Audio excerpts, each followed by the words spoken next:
Good morning. Hi, morning meeting. Thank you. Blah, blah, blah. Peace, love, and understanding. Yada, yada, yada. Presumption of grace, whatever.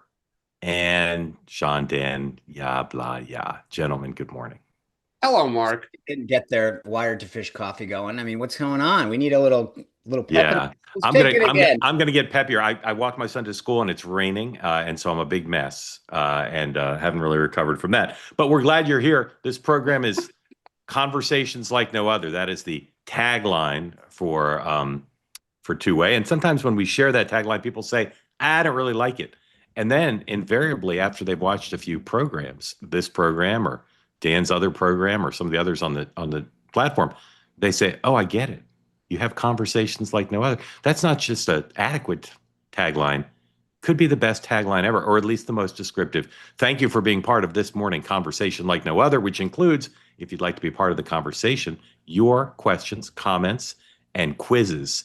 Please raise your hand if you want to be part of the conversation if you're here on the two-way platform.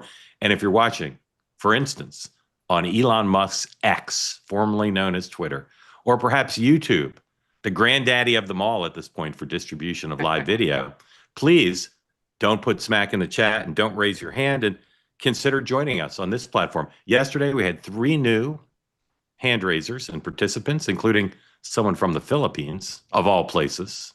I like to say that, of all places. We'd like you to participate today. If you've never raised your hand before, please do. Become part of the conversation. Okay, on to the schedule. The president today. Well, first, the president's traveling today, so we've got an in-town pool that covers him at the White House and takes him out to Andrews Air Force Base. And then what we call the out-of-town travel pool, which covers him on Air Force One and on the ground on the trip to North Carolina he's taking. Here you see the in-town pool, NBC, great TV, blah, blah, blah. We know all these things. Sean, what is the new media, the Lion? You know, Mark, I got ahead of the curve on this one about 11 o'clock last night when I got the schedule. Actually, that's a lie. I don't stay up till 11 o'clock. Who am I kidding? Whenever time it came out, I started going down rabbit holes, not lion holes, rabbit holes. The Lion is a culture and family journalistic endeavor of the Herzog Foundation, uh, which is a K through 12 education centered organization trying to bring Christian education, K through 12 materials throughout the country. Great organization, and the Lion is sort of their journalistic endeavor based on the organization. So I had not seen it before. I started looking at some of the people they're involved with that provide content. Great people, really great effort that they're doing, and obviously now expanding into Washington and getting into the White House pool. And you're going to hear them roar. You are. Hey, Lori, see if you can get the Lion correspondent to come on two-way tonight. How about that? See if that happens. I would like whoever that is to come on. Well, they should because they're the in-town pool, so they'll see. But it's fascinating on a day, here just out of since you went down this, they are choosing people to cover, right? And the first thing when I saw the schedule is you look at that in the pool and then you see the schedule, and I thought, okay, Christian Science Monitor, which is not like it is what it is, right? And then the Lion, based on what it is, Real Clear Politics. And I look and I'm like, wow, he's going to Fort Bragg. And then you look at the out-of-town pool, USA Today, NPR, Washington Examiner. There's no military.com. There's no Stars and Stripes. I just thought you would try to get somewhat of a match to the content and the coverage, right? You want to get expertise to cover the subject that you're going to go on. And I know sometimes it doesn't work out perfectly, but I thought this was a day where you would want more military, foreign policy, focus posts, particularly in the out of town pool.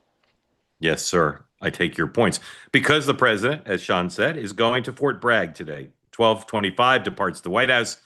2:40 observes a military demonstration at Fort Bragg and then remarks at 4 p.m. Eastern time.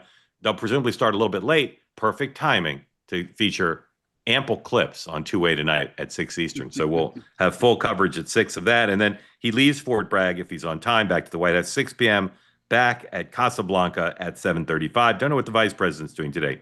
Bessent, Lutnick, Greer currently meeting with their Chinese counterparts in the UK after suspiciously and confusingly very little coverage of the first day of talks.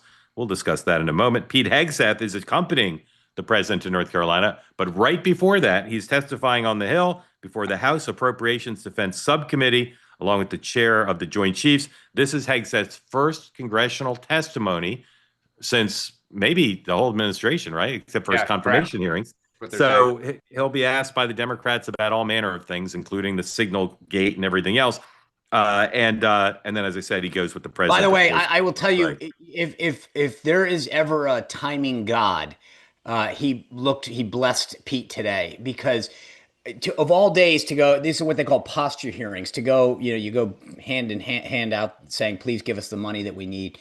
And usually not real controversial, but today of all days, with what's happening in California, you're going to see indignant Pete today. He's going to be ready. My guess is he's going to be able to talk about defending America and all the stuff that we talked about yesterday. But he got the perfect day for this hearing.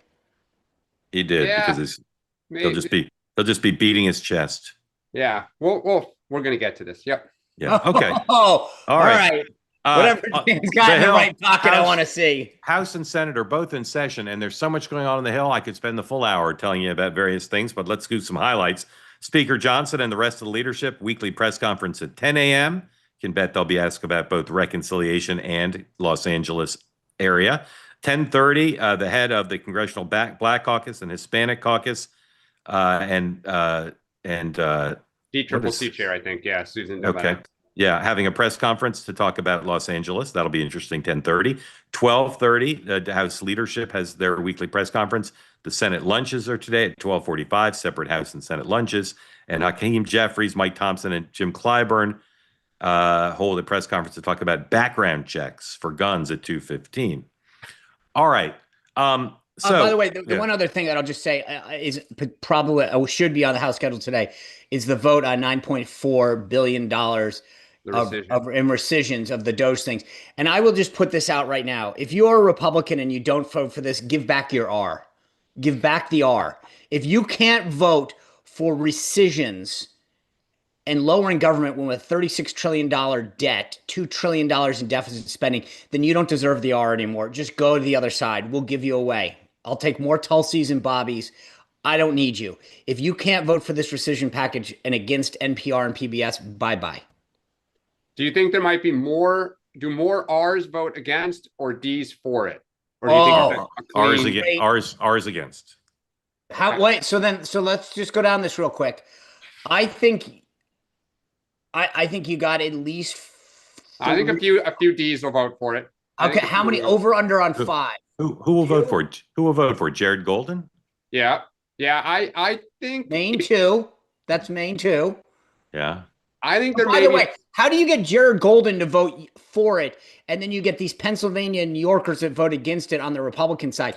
If a Democrat can vote for it and you're a Republican, I'm sorry. I think it's going to be a party line vote almost entirely, and maybe entirely. All right. Overnight, some rioting, some violence in LA, but a relatively quiet night, as there continued to be an influx of both reserves, National Guard, and active duty.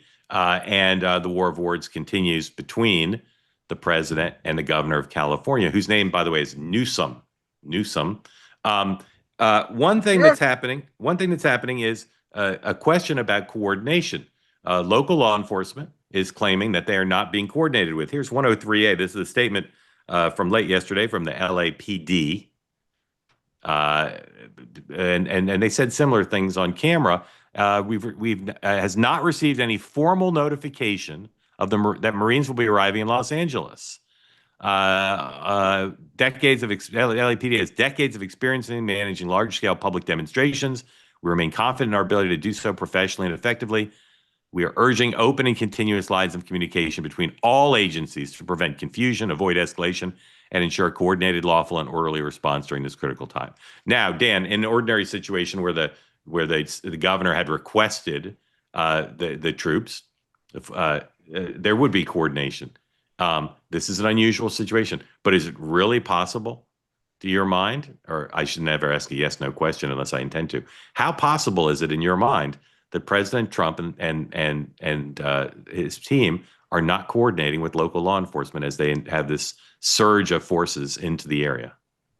I think it's very possible, and I think this is a problem. And this is where I was going to go with Hegseth here, which is when the LAPD was saying on Sunday that this is getting hard to control, then I think the public says, okay, bring in, if Donald Trump, if taking over the state guard, sending them in, like, okay, he's restoring law and order.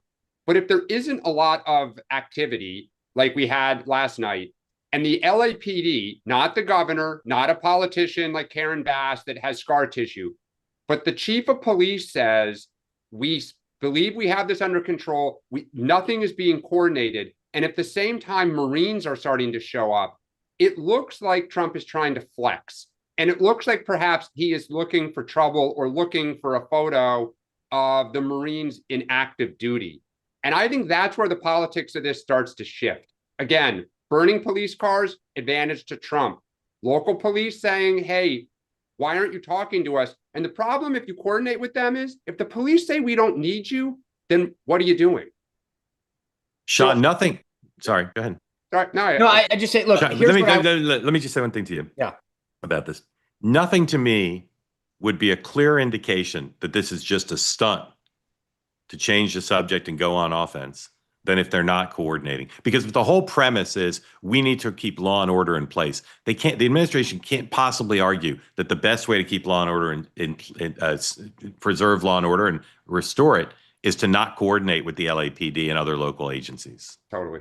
Yeah, I was actually going to agree with both of you guys. I think the smart move for the Trump administration is to call and not ask, but to coordinate, but very affirmatively, and say, we're sending in Marines to protect federal facilities.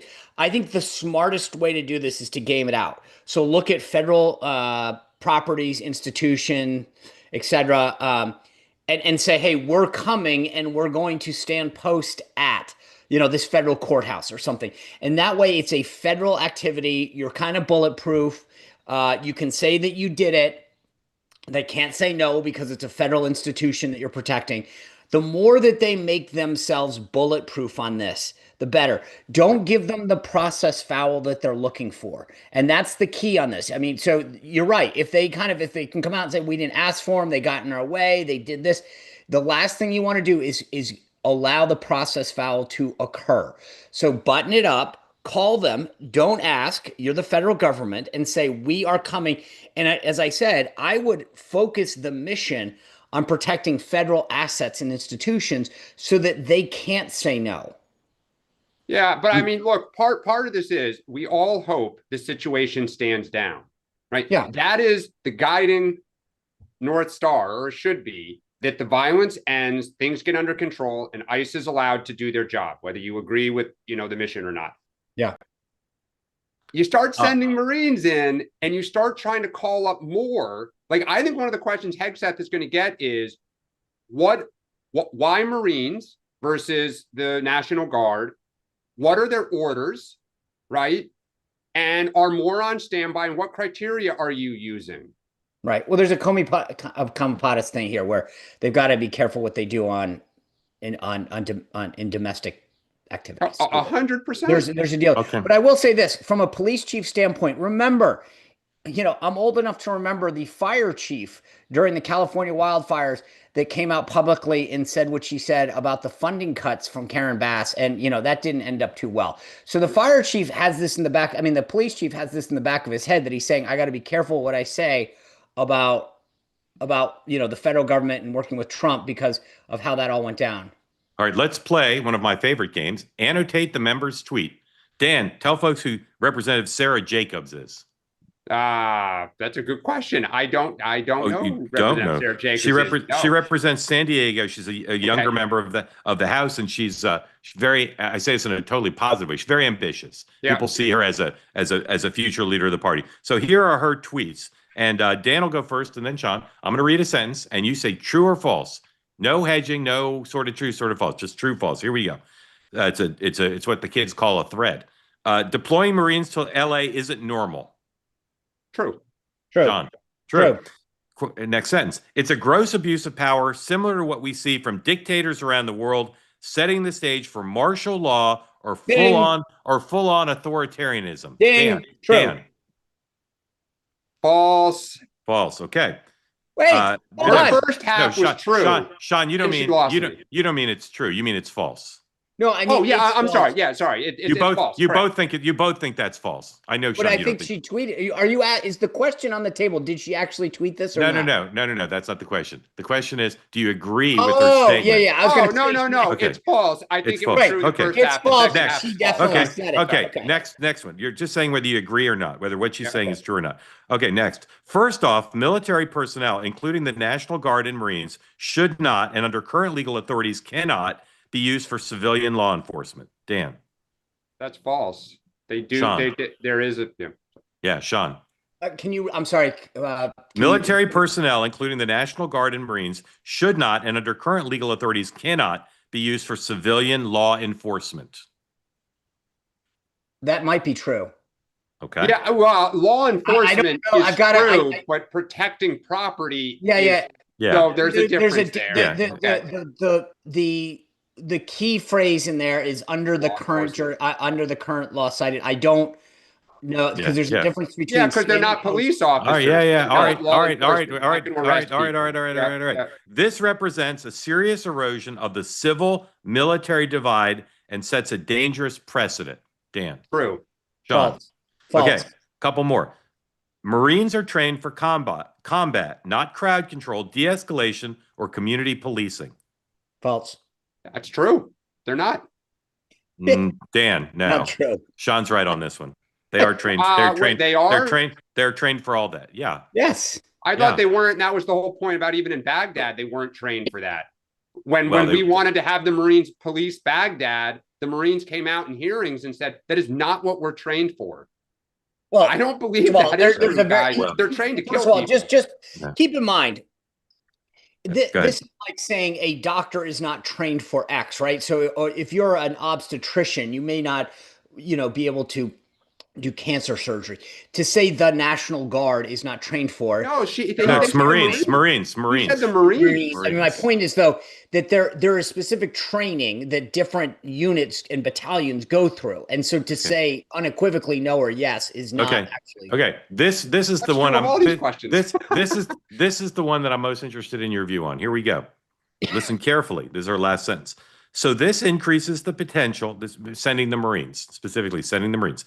This increases the potential for escalation, poor judgment, and excessive force against Americans who are exercising their constitutional First Amendment rights. Dan.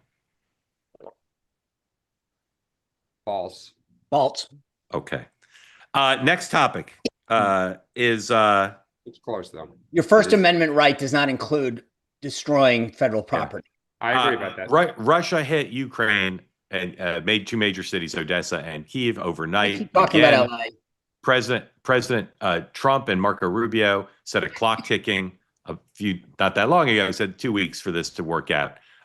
Dan, what happens next with Russia, Ukraine, beyond Russia continuing to kill people indiscriminately? Russia continues to kill people, indiscriminately. I don't know how many more times Trump can keep saying, I'm going to give it a week, I'm going to give it 2, and they just blow past the stop sign. Like, I keep saying this. I think it is becoming a little embarrassing for Trump. Sean, just tell us something that happens next. Trump puts sanctions in. Okay, that's news you can use, folks.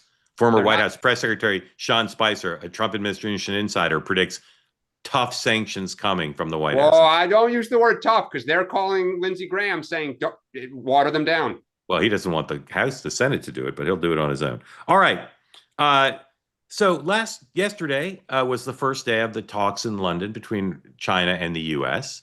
And maybe I missed it, but I could not find a single story about what happened in the Washington Post, the Wall Street Journal, or the New York Times. Reuters, CNBC, and Bloomberg covered it, but they basically just said today's the second day of talks. There seemed to be no readout, unusually, from the first day of talks. Here, just a little bit a while ago, leading into the second day of talks, Commerce Secretary Howard Lutnick.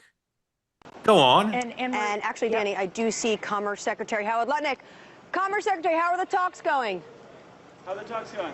We're live on Bloomberg right now. How are the talks going?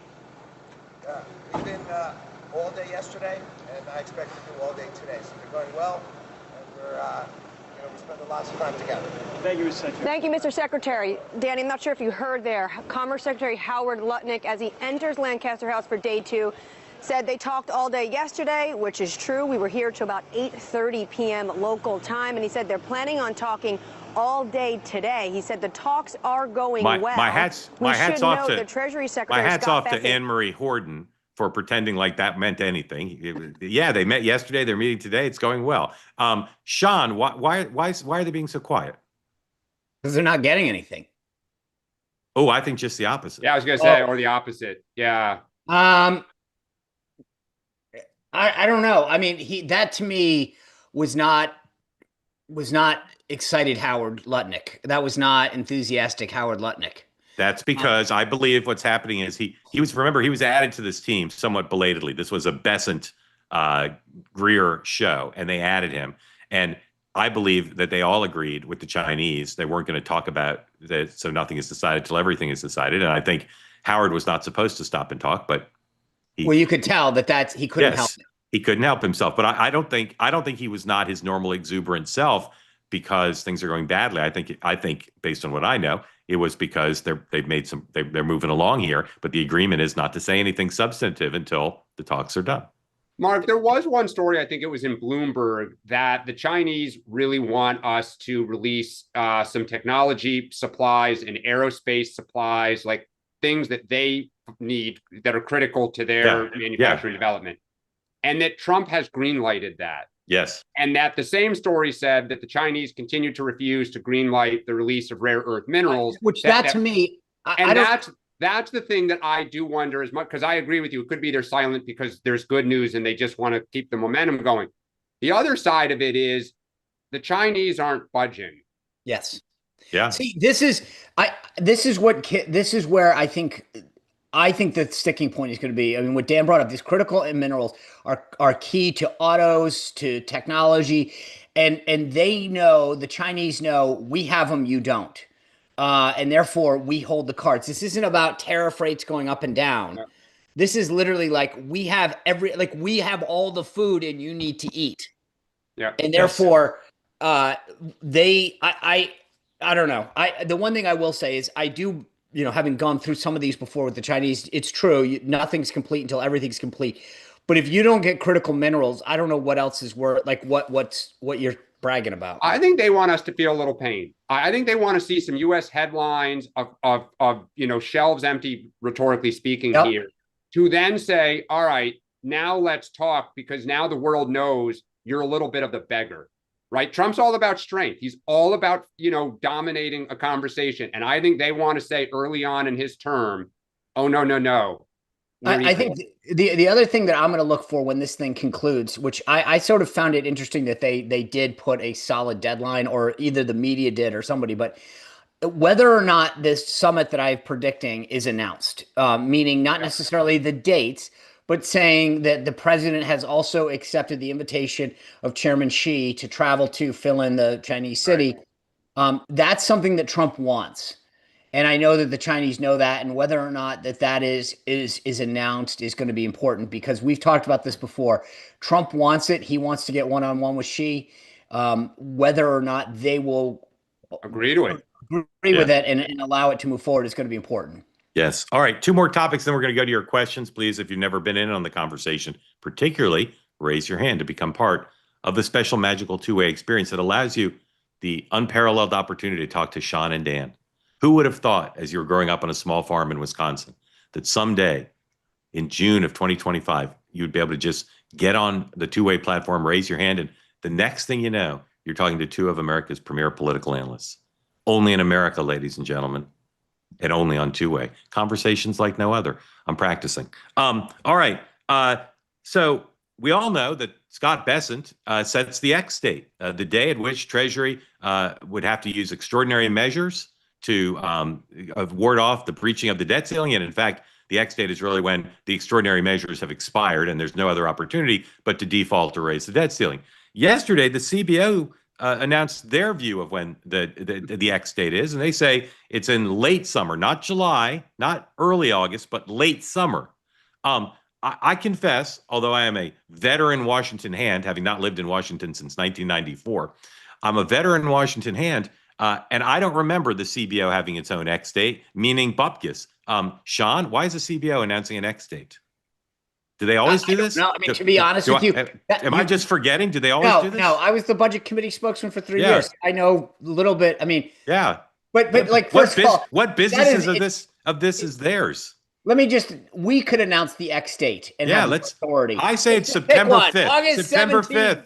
September 5th. It's all made up. Yeah, we should go later. It's all made up. I mean, seriously, look, the CBO, and some of it, their hands are tied on what their constraints are that they're allowed to do and not do. But I will say that this is, who cares what they think? It doesn't matter. They don't know. I mean, that's like saying, you know what's in my bank account. Yeah. The CBO doesn't have access to the information the Treasury Secretary does. So it's stupid. It's stupid. All right, Dan, do you agree with me, Sean? This is a waste of our time. Somebody probably asked for it. And they first off, they may have called over to Treasury and asked for certain information. Treasury may have given it. I'll be very curious if Treasury overrides them or clarifies today. Yeah. Or if they let this sit out there. They're letting it sit out there because Scott Bessent's going to make up the X date depending on when they need a forcing mechanism. The forcing mechanism to pass the reconciliation. By the way, but he's going to make it up. That's the key. The 10% tariff floor, that's in now. That is bringing in additional revenues. That is music to their ears when it comes to additional revenue for the White House. And two, this is continuing to kick that X date further out. So this is they got a quick little sugar high that's helping them out big time. Yes. All right. So right now, a little bit earlier than usual, you can listen to or watch the new episode of Next Up.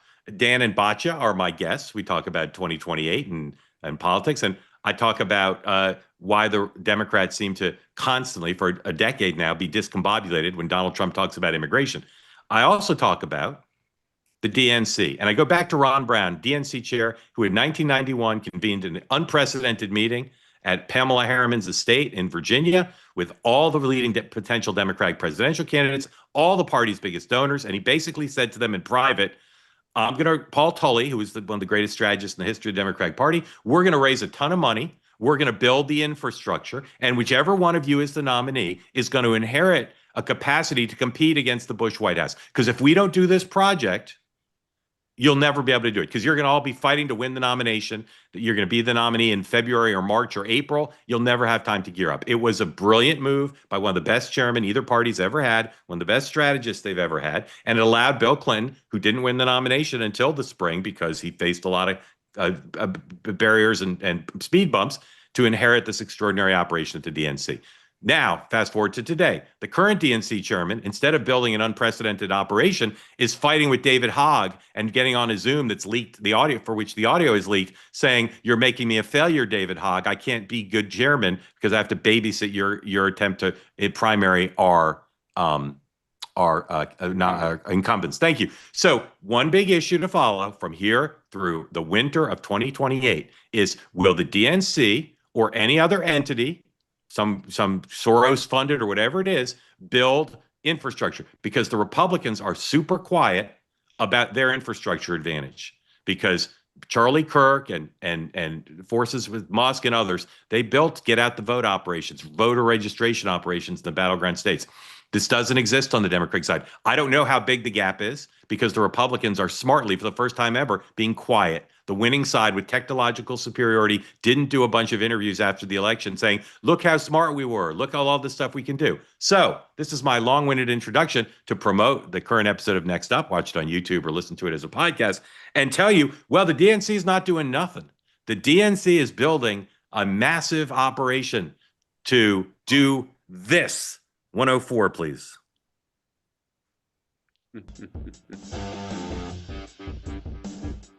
It's Monday, June 9th, 2025, and welcome to our first episode of The Blueprint. I'm Hannah Moldavan, Deputy Communications Director for the Democrats, and your host today. You might be asking, what is The Blueprint? Donald Trump is counting on us to get distracted, but we're not falling for it. Every morning, we'll cut through the noise and give you the real story.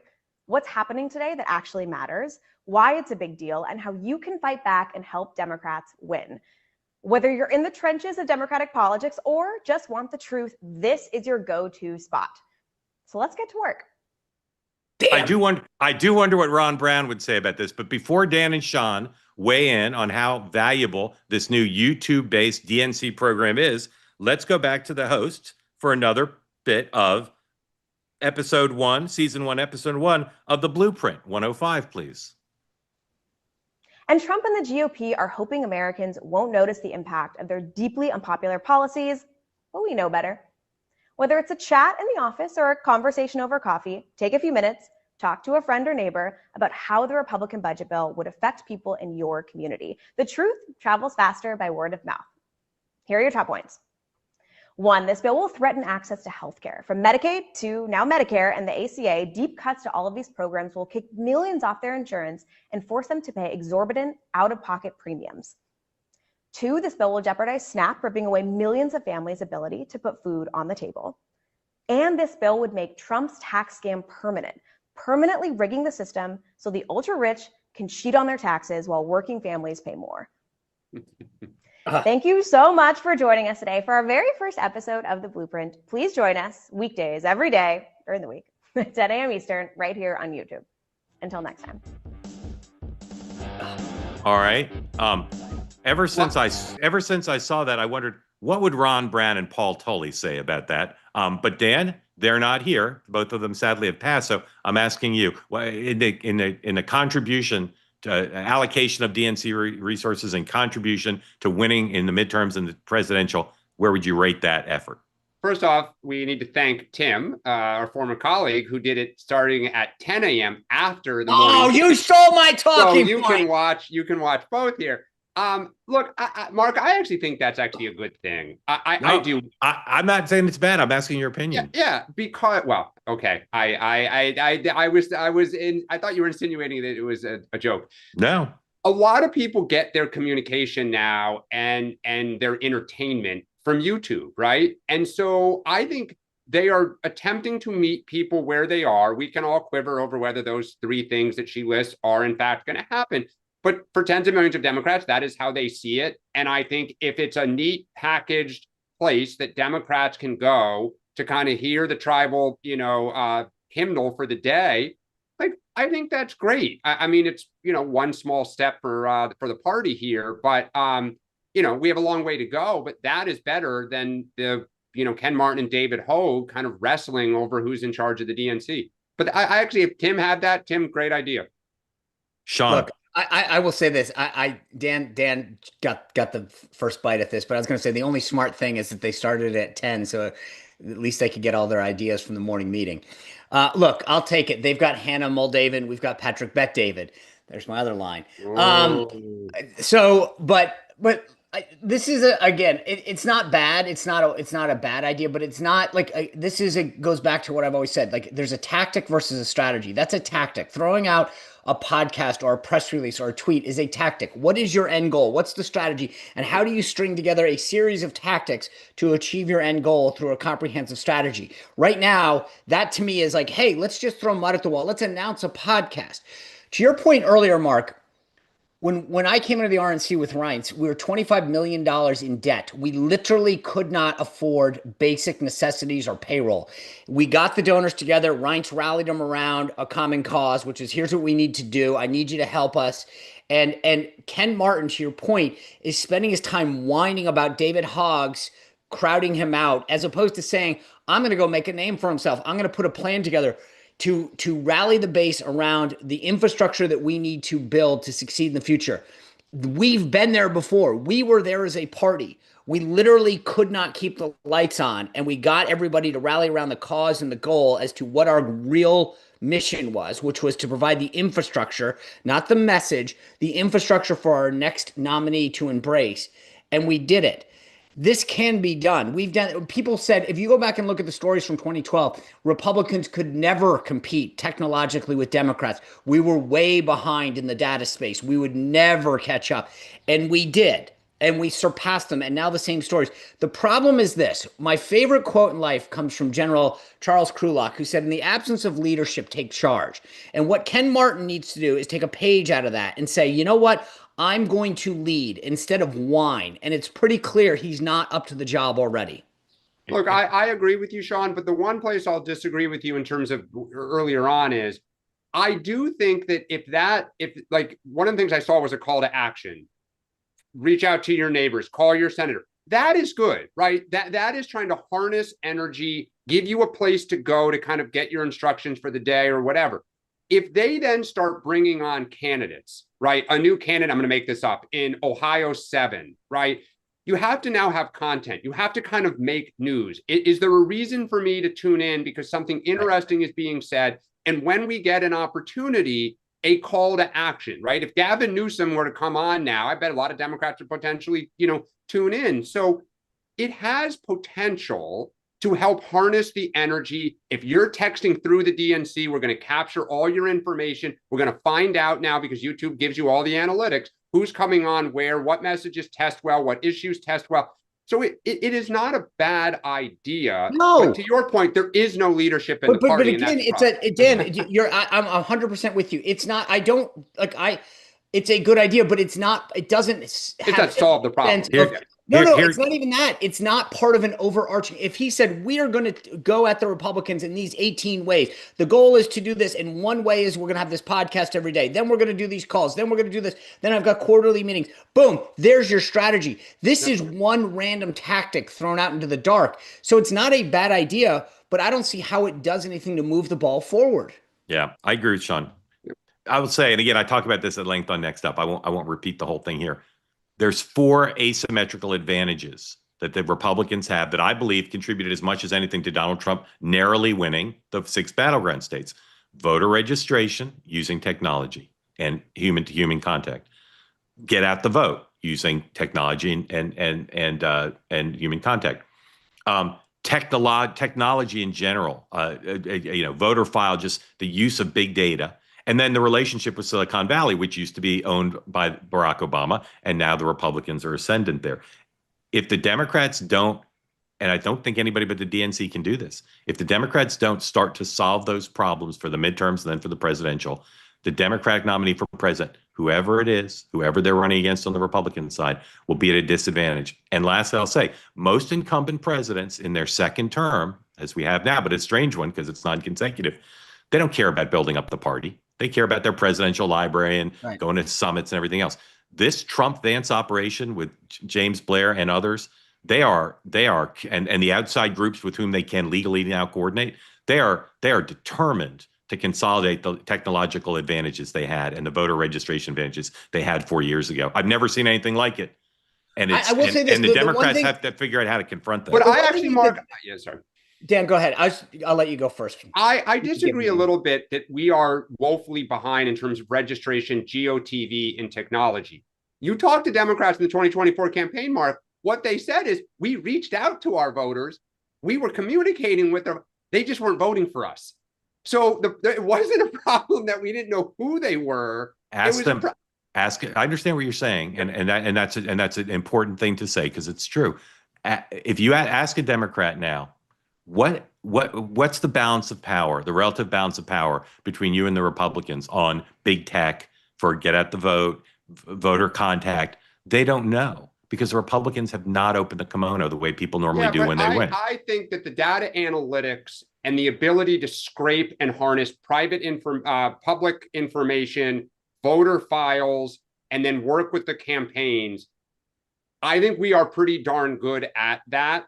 Could it get better? I agree with you that Trump is investing in the RNC is continuing to do this at light speed. Dan, I say with respect, how do you know how good the Democrats are compared to how good the Republicans are? How do you know?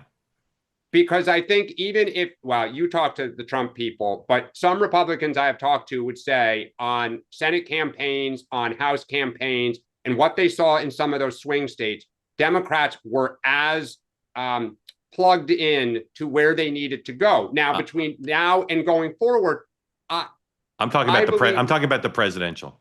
Yeah, but Mark, it was all one coordinated campaign, right? No. The most coordinated campaign of the battleground Senate races by far was Dave McCormick's, and he's the only one who won. Sean, look, here's what I've always told people that the Democrats were pretty good in those other states. Then, yes, but I'm talking about the presidential level. Yeah, but Mark, we had a horrible candidate. Again, they didn't know who not to reach out to in Philadelphia. Their candidate presided over January 6th. Yeah, Mark, I get it. But when we reached out to blacks in Philadelphia, you know what the young men said? I'm voting for Trump. Yeah. So like we knew who they were. We weren't lacking finding them. We just had a bad candidate. Well, yeah, candidate quality matters. And here's the deal. Look, I've always told people the parties, well, at least the Republican Party, is like the league, right? The NFL, the MLB, meaning the goal is to make sure that you support the teams. You want a good game. You want ratings to go up. You want revenue to go up. Your goal isn't to choose sides in the message and how one team markets to their and sells tickets or who pitches in the first inning. It's to make sure that the playing field is strong and level, et cetera. And that's where I think I'm just shocked that starting with basically, in my mind, Obama with OFA, where they didn't recognize the strength and the need for the party. For all the people who talk about the role of the party, frankly, if you actually understand what the RNC really does in terms of infrastructure, data, coordination, it is critical to party viability. And so the idea that the Dems have allowed that to attrit is the biggest sin politically that's committed in modern history. Because totally agree. Now, Hillary Clinton felt that way in 15. But this is where Ken Martin has a chance to be a giant or not. And again, from the little that I see on the outside, he's failing the test. Correct. Go listen to my monologue. That's what I say. Rebecca, welcome in. Thank you for joining. Is this your first time on the morning meeting? I think it is. Yeah, it's Halperin. Are you able to unmute? Let me ask you again. I'm going to click unmute again. Try right now. There you go. Oh, no, just hit the mute. Undo. All right, Rebecca, one more time. Here we go. I'm with you, Rebecca. I'm sending vibes. We know you can do it. Character energy. We know you can do it. All right. Rebecca's going to keep working on that. And when she gets it, the floor will be hers. But while we wait, let's bring in Perry. Perry, welcome in. Thank you for joining. Unmute. There you go. Setting a good example for Rebecca. Perry, on the bottom left, Rebecca. Tell folks who don't know where you are, what's on your mind, and thank you for being part of Two Way. I'm in Miami. Always a big fan of the show. So thanks, guys, for what you do. Thank you. This is actually a good conversation for exactly what I wanted to talk about. I think, to Dan's point, these are all tactics, and the thing that's absent in all this is a vision. And Dan, I know you talk about this a lot. There's no vision, and I think one of the things that Trump doesn't get credit for is that he has a strong vision. And he's also a very charismatic guy. So he's got vision balanced with character that creates a following. So I'm a startup founder and CEO. And I think when you start a company, one of the things that you learn is the vision is the most important thing. It's the thing that carries the employees. And a good metric for evaluating whether or not a founder or CEO is successful at communicating all that is if you ask the employees, what are the 3 most important things that this company is doing? And in bad companies, you'll get a million different answers and no one really knows. But I think if you go to the MAGA base, whether or not you respect it or not, it's very clear what Trump's doing, what his top 3 priorities are, whether it's borders, peace through strength, fixing trade, pro-American worker deregulation. He's inherited Maha as well, which he embraced. And a lot of the things that he's done, he's also just stolen from the Democrats. And he's been able to get away with that because of his cult-like personality following. And so one of the things with the Democrats that I look at, and this will lead to my 2 questions, is one, at some point, shouldn't you just concede some of these things so they're not issues for Trump anymore?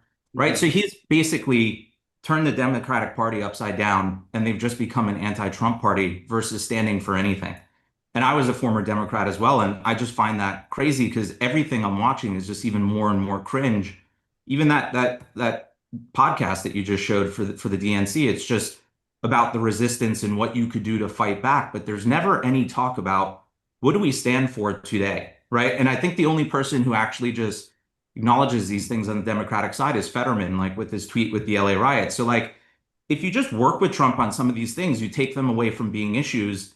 And then you highlight the things where, from a vision standpoint, you truly disagree with. And some of the things that he's stolen from the left is he's become the pro-worker party. He's the one that's taking it to corporate interest. When you look at a lot of what he's doing with the Maha movement and going against the pharmaceutical companies, these used to be Democratic initiatives that they've just totally given up. And then things that I think the Democrats should just concede is, the border and immigration. the Maha stuff. I don't know why they're fighting all this stuff. It's like it's the area where I see the biggest leakage from their base with all these Maha moms, and my wife included, who's a new we're new parents. So this leads me to two questions. One, Dan, I've noticed watching you over the last year, I think you're more and more not a Democrat anymore. Because actually, I don't know what a Democrat is, and I don't know why you're one. And I'd love to articulate what you think the Democratic vision is and why you're still a Democrat. And then my question for Sean and Mark would be, like I think Trump's declared this vision and the MAGA movement is here to stay, but like he could just do things that others can't. And I wonder if Vance could replicate some of these things. Just like, for example, when he was in the Middle East and he was just making all these decisions on the fly, like, getting rid of all the, normalizing relations with the Syrian government. And that's going to probably pissed off a lot of people in the US government, but he doesn't care. Is Vance going to be able to do these things on the fly, or is he going to be beholden to more of, some of the Republican, constituencies and power centers that Trump just totally dominates? Yep. Perry, thank you. Dan first, then Sean. Yeah, so Perry, I agree with you that the party right now has not had a vision really for the last 10 years. Biden had a little bit about how to get out of COVID because it was just an emergency here and now. But one of the things that Mark talks about this all the time that winning candidates do is they say kind of here is where my party either gets it wrong or is not taking advantage of an opportunity that's on the horizon. So to your point, Trump, when he came down the escalator, had those four things about immigration, cracking down on it when his party was pushing pretty hard, at least the leadership was, for some sort of deal to allow Dreamers and others to be in. He said free trade, we needed to renegotiate. He said we need to get out of the forever wars, right? And everyone knew what he wanted. And fast forward to 2024, bring down inflation, seal the border, right? He was very clear about where he wanted to go. And our party has not. It has largely been Trump is terrible, Trump is awful, he's a threat, we don't have a vision. I am hoping that those who are thinking seriously about running for president need to have a narrative, both personally, what is it that's compelling about my background, and professionally, what is it that I want to do? What have I done to date in either my background or in my governing as a governor or a senator that shows that I am serious about this and I am looking to solve these 3 or 4 problems, right? Don't know what they are right now, but they're going to work on that. I think JD Vance will have to do a little bit of the same thing because he's JD Vance. He's not Donald Trump, right? So you have to be who you are. You have to be authentic. He's going to bring strengths that Trump doesn't have.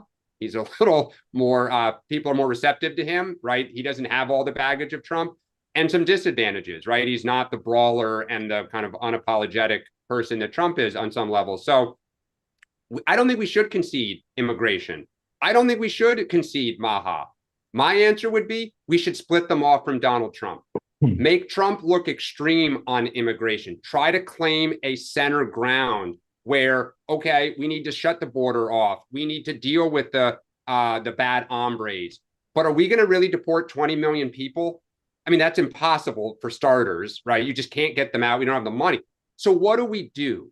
What is a reasonable way to have safety, but also have kind of that economic security? And that guy's unhinged and wants to send everybody out at whatever cost. On Maha, oh my God, could you split them off from the base of the Republican Party? I mean, there are I'm not so sure about differences with the base. Look, Trump is keeping the lid on it because the base doesn't want to challenge him. So as long as Trump is in charge of Maha, there's like everyone plays kosher. But if you were asking me if I was still advising candidates, I would put a lot of time as to how do we cleave them off. All right. And then I would have a whole rest of an agenda. Sean. Yeah. So 2 things. One, I think Donald Trump's right when he says that, his agenda is pretty much common sense. The idea, I wrote a column last week in my SeanSpicer.com Substack where I just basically made the point when I got into politics in 94, it was we're for lower government, less taxes. The Dems were for more government, more taxes, etc. I mean, it was a pretty ideological thing. The idea, I mean, you think about Obama, Clinton, Pelosi, they used to chide George Bush over immigration numbers, how many people were coming in the country. And suddenly it's become we're siding with people coming in the country illegally and people breaking the law. That to me is just, I cannot believe we're here. So to me, the Democratic Party would do itself huge favors to listen to Dan and people who bring a dose of common sense. Sort of supporting people who break the law, to me, does not seem like a winning strategy. That's number one. Number two, as far as Vance goes, look, I think that JD has kind of carved his own path. He's clearly, you've seen even some of the leaked things that he has said before. He knows exactly what he believes, what he's willing to fight for. And he's got a great story. And not so much it's just the narrative of the story, but the things that he talks about are founded in his beliefs about his upbringing, what it takes to overcome adversity and some struggle. So I feel very confident in his ability to go forward. But like Donald Trump, it's not the traditional orthodoxy of the Republican Party. Right. And I think one of the things that Trump showed, even on an issue like trade, and I say this as a recovering trade believer, is we were told free trade meant the following: soft power allows us to do this, as opposed to why shouldn't we argue for fairness? And there's an element of which Donald Trump brought a degree of common sense to a lot of our policies that said, you don't need to just buy into it because you were told that that's what the platform says. There's an element of common sense that we should inject into these dialogues. And I think forever that has changed where we are as a party. And I think JD is clearly the leading people to take that on. I still didn't hear Dan say why he's a Democrat. What makes him still a Democrat today? Well, we don't have enough time here for me to go into everything. I'll just say, look, I am still a Democrat. I believe very much in the Democratic Party. There are things that I find that Donald Trump stands for and advocates that I find horrific. I believe in our party. It's going through a rough time right now, but I'm not going to just leave the party because, certain voices are carrying more weight than they have historically. I'll say quickly, Vance's chance of being the nominee and winning a general election depend first and foremost on the track record of the administration in which he serves. That'll determine it more than anything else. Anyone who's trying to lead the Republican Party post-Trump, no one could tell you what that's going to be like. You can't say how big a role Trump's going to continue to play. You can't say whether the makeup of a winning coalition will be carbon copy of what it was for Trump or something else. There's just no way to know. What we do know is that Vance is, I believe, likely to be endorsed by Trump, and I believe he is likely to, on the inside game, maintain the whole Trump coalition. And the question will be, can he maintain it on the outside or not? Thank you, Perry. Appreciate it. Rebecca, welcome in. Thank you for joining and unmuting. Tell folks who don't know where you are and what's on your mind. And thank you for being part of Two Way. That was so embarrassing. I feel such compassion for my parents when I'm listen, trying to I can help barely them turn with my computer technology. on. All good. I'm from Annapolis, Maryland. All right.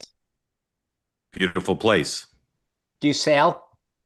My kids sail. Good. I do not sail. All right. How old are your kids? I have one who's 22, one who is 18, and one who is 15. Wow. Amazing. Congratulations. Thanks. So I wanted to come on because I had kind of a busy family weekend this weekend and didn't really pay much attention to the news. And then yesterday morning when I was unloading the dishwasher, I said, Alexa, play the Daily for the New York Times. And they started talking about what was going on in LA. And I was just astounded because it sounded like they were describing, a rally where everything was going perfectly great until Donald Trump got involved. And I was just like blown away the way that it was being covered. So then when I turned on the two-way and I saw how outraged Mark was yesterday, it made me feel a little bit better that I wasn't crazy. But I'm just wondering how much of this do y'all think is our failure as a country to really talk about law enforcement failures in the past? Like I know at January 6th, nobody wanted to say anything critical of the Capitol Police. I don't want to say anything critical of the Capitol Police, but had the Guard been involved, there are people who might be alive today who aren't alive. And same thing with all of the destruction after the George Floyd riots. We just didn't have that conversation because it was awkward and people didn't want to talk about race. And I just wonder if this is just like a huge political distraction to be talking about what Donald Trump is doing and what Gavin Newsom is doing, instead of being like, we need to figure out how to effectively utilize law enforcement to make sure that protests stay peaceful. and that we don't have cars on fire in the background, with journalists being like, nothing to see here. And politicians just like beefing with each other rather than dealing with what's really important, like culturally, that we be able to have peaceful First Amendment protests without it descending into violence.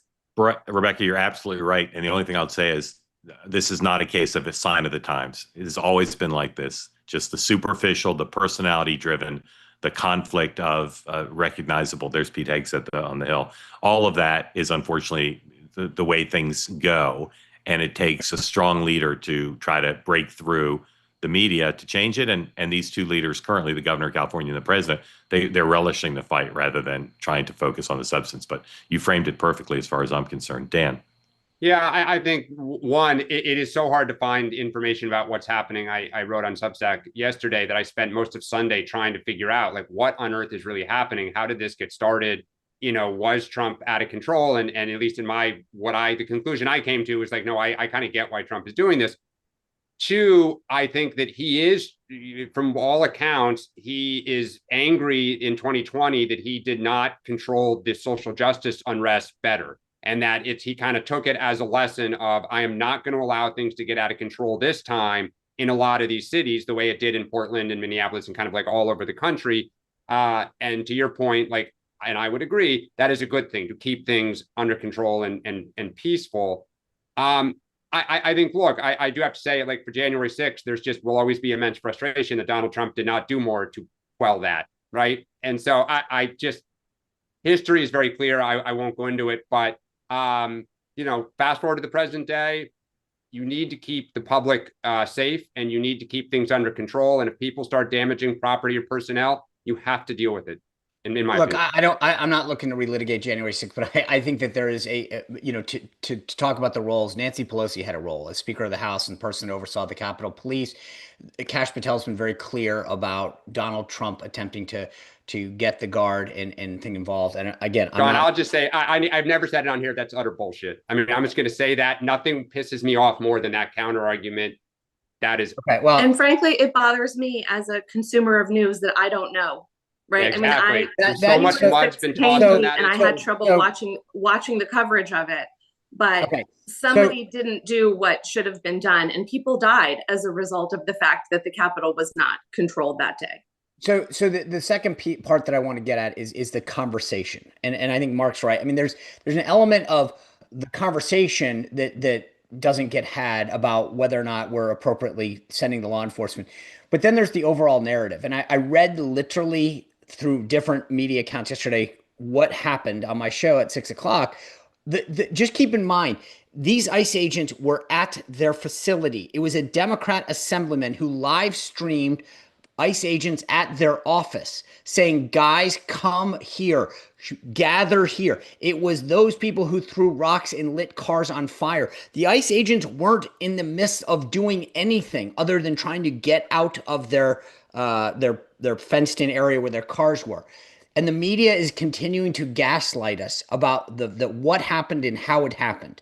So there's two aspects about the conversation. There's the reality of the law enforcement piece of this, which is our goal, any goal, whether you're a mayor, a governor, or the president of the United States, the number one goal of any elected official is to protect their people. That's full stop. If you don't have that, nothing else matters.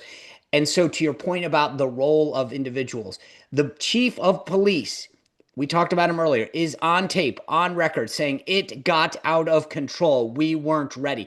There should be no further discussion. We should be talking about protecting people. And yet, and again, it talks about Donald Trump escalating. He didn't do anything.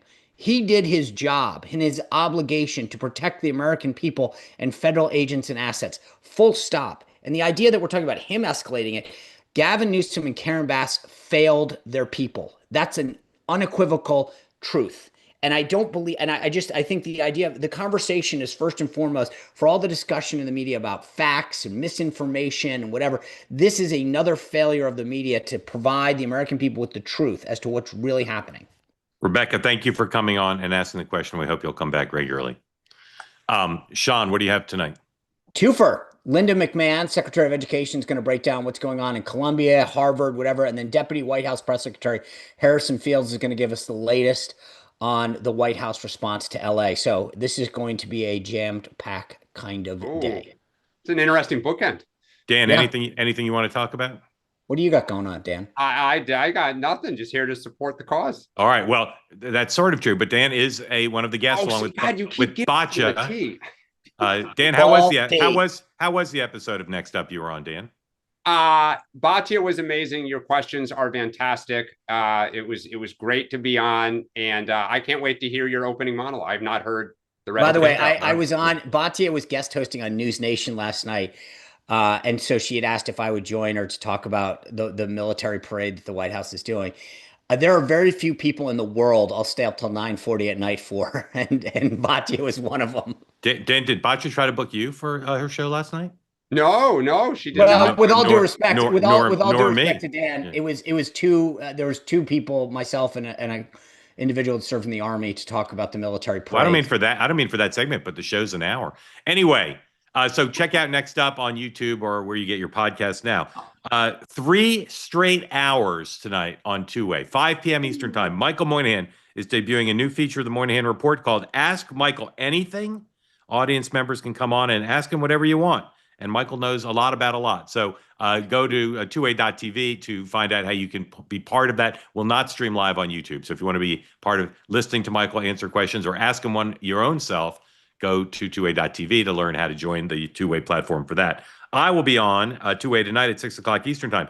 And amongst my guests will be Robert Pape. Robert Pape is a political scientist and expert on political violence at the University of Chicago. I'm not a big fan, I'll be honest, of interviewing or quoting academics for a variety of reasons.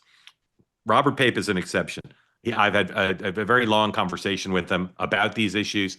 He is so well informed, and he is regularly consulted by practitioners out in the real world because of his expertise. So if you want to talk about the stakes of Los Angeles, the complexities of when we have violence in American streets intersecting with political actors, please tune in tonight. You will not be sorry to get the wisdom of this great and interesting man. And then at 7, I'm bookended by another episode of the Moynihan Report. This one is live, regular episode. Michael is talking to Brace Belden.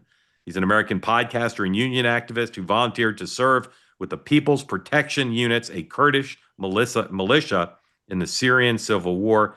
He also co-hosts a podcast about left-wing politics and gossip called TrueAnon. And if that picture doesn't speak 1,000 words, I don't know what does. So please join Michael at 5 and 7 and me at 6 and Sean tonight. And then all of us will be back right here tomorrow in 23 hours minus 2 minutes for another episode of Dan? Oh, the morning meeting. The morning meeting. Thank you. God, have a great more caffeine. Apparently, it's have- screwed this all up. Have a great day. Have a great day, everybody. Yeah.